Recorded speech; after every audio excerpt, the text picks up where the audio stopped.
Hey guys! The movie we're watching today is The Graduate. For starters, I really love the opening scene, and there's a lot of other scenes that follow like this, where the camera is very close to the main character.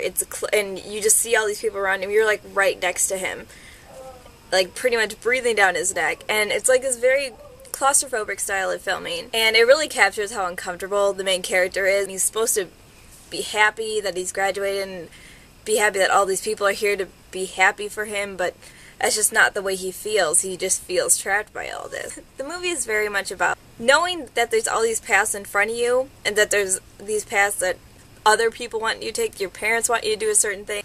Your friends, your parents' friends, all these people around you have a set path for you, have a thing that you're supposed to do.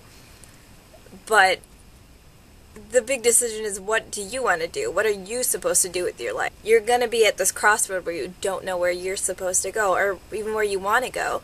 This is just a fun fact, but the hotel scene where he really awkwardly grabs Mrs. Robinson's boob and then goes off into the corner and hits his head against the wall. Apparently that entire scene was completely improvised. He just grabbed her boob and then he ran over and started hitting his head against the wall because he couldn't stop laughing, and he didn't want to interrupt the scene, so they just kept going with that whole thing, which I think is super funny. A really important line in this movie, when they're in the church and Mrs. Robinson says to Elaine, "It's too late. They've already been married. You can't do anything anymore." And Elaine responds, "Not for me." This shows a lot of what Mrs. Robinson is as a character, and kind of what the whole movie represents. Miss Robinson is somebody who chose a path that she didn't actually want.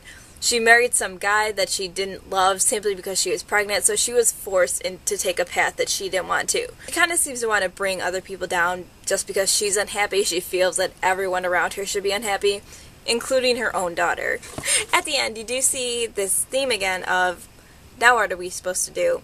They're sitting at the back of the bus, they ran away from the wedding, and they're really happy at first when they're sitting there, but then they have this look on their face. That's exactly that. Now what?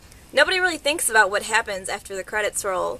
You know, it's always this happy couple running off doing these things, but what happens after that? And that's pretty much where real life comes in. Overall, I think it's a really great movie. I hate to say the word, but it is a classic. And I think if nothing else, you should watch this movie just because there's a lot of references to this movie in recent movies and TV shows and a lot of other things. I'm super rambling, so goodbye, you guys.